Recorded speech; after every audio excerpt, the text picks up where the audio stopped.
Hey, how's it going, guys? Let's just get right into the video. So this new FNAF trailer is looking like garbage. This movie is looking to shape up and not be very good, guys. And I'm going to be telling you exactly why I think that, and we're going to just watch maybe a couple of the clips and then talk about some scenes, because there's a lot of hints in this trailer that tell me, wow, this movie is not going to be good. And it's going to be really disrespectful to the fans. And I see a lot of people here who look really excited, and I'm sure they're just excited to see their franchise in movie format, guys. But actually, guys, they should actually be really worried. They should be really worried because these movies, I'm sure there's going to be another one of these. This is just kind of a deadly premonition of what's to come for this franchise, guys. We saw what happened with Security Breach. And I thought Scott Cawthon, I thought he turned over a new leaf, started making good video games. But recently, guys, it seems like his content is starting to drag a bit. He's starting to drag a bit. And I really think he's disrespecting his fans with this one. So if we look at some of these comments, we can see that people are seemingly thinking like, oh, it's so good. Like, this is way better than the other two trailers. It's good that they are leaning more into the horror style. After 8 years since release, I did not expect this game to grow so much to the point that it would get its own movie. And basically what I think Max means by that, guys, is that we weren't expecting that this franchise would get nearly as big as it was. I mean, I was probably like 12 when this whole thing started. And I've been a fan for many years. I love Five Nights at Freddy's. I have all the books. I am like a super fan. I'll just say that from the get-go. Crazy how FNAF went from a small horror game to getting its own movie. And that's part of the problem. That's what we're going to be talking about today. Because right here you can see that this actually looks like a worse version of the video game, guys. So if we go here and we look in this hallway, we can see this hallway right here. This is supposed to be the hallway in Freddy Fazbear Entertainment, but as you can see, guys, it doesn't even look like the floor is checkered. And that's actually really that's such a stupid mistake to make for them.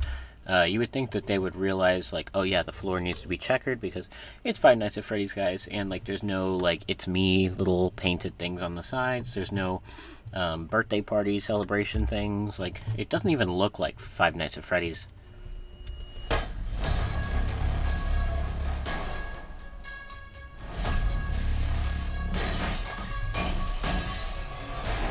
Yeah, and that's a great metaphor for what they're doing to the franchise with this movie.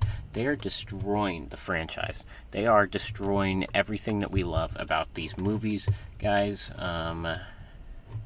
You can see that there's like some stuff happening here. Like, there's this guy and he's walking through this building, which again doesn't even look like the building. It doesn't even look like Freddy Fazbear's. It looks like some random building that they found. Like, I guess they don't have the budget to build a set, but whatever.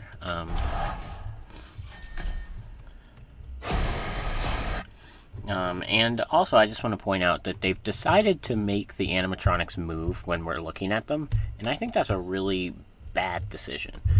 Because part of the reason why FNAF was so like intimidating is because every time you saw them, they really didn't look like they moved at all. They like, when you looked back at them, they weren't moving. And the only person who wasn't like that was Foxy. And I'll get to that in a second, guys, like why Foxy is more important to be moving. But with the other ones, they really shouldn't have them moving because it's part of the horror is that you get to see them sitting stationary.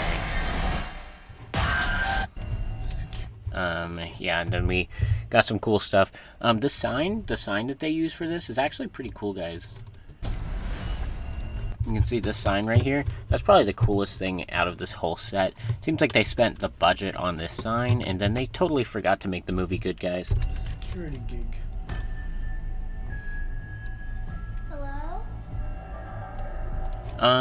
Okay, so there's another place that I have problems with. So you could hear the little girl say hello. Hello?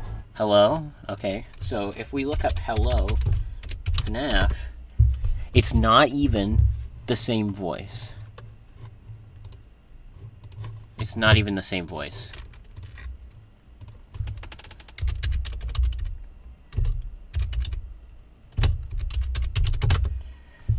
That's not even the same voice. Hello? That's not the same kid. That is not the same kid. It's a security gig. Hello? It's not the same kid. It's not the same kid. Hello? Just listen to that one more time, guys. Hello? Hello, and then we have... Hello? You hear the echo there?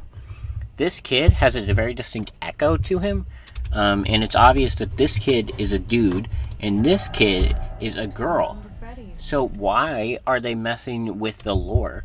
The lore is already messy enough. Why create an entirely different lore for the movies, guys?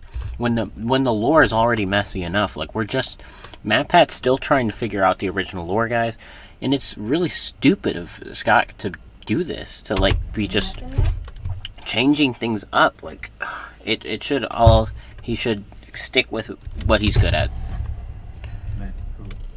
And we also have the character from Hunger Games here. He's a good actor. He's not who I would have thought would be playing this character, but whatever. Foxy, Bonnie, Chica, and Freddy. So I said I would go back to Foxy and why Foxy is important to be running, because they show him running down the hall. And that's actually because in the video game, you may not realize it, but Foxy, you can actually see him running through the hallway. And it's a lot scarier when you realize that all the other animatronics, they stay still, guys.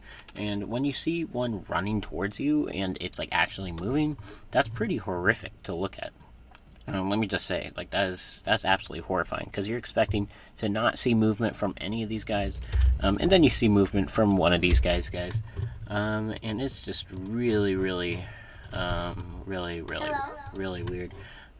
They also didn't put the hi in. They didn't say the hi. Hi. Hi. Hi. Hi. Hi. Hi. Hi. Hi. Hi.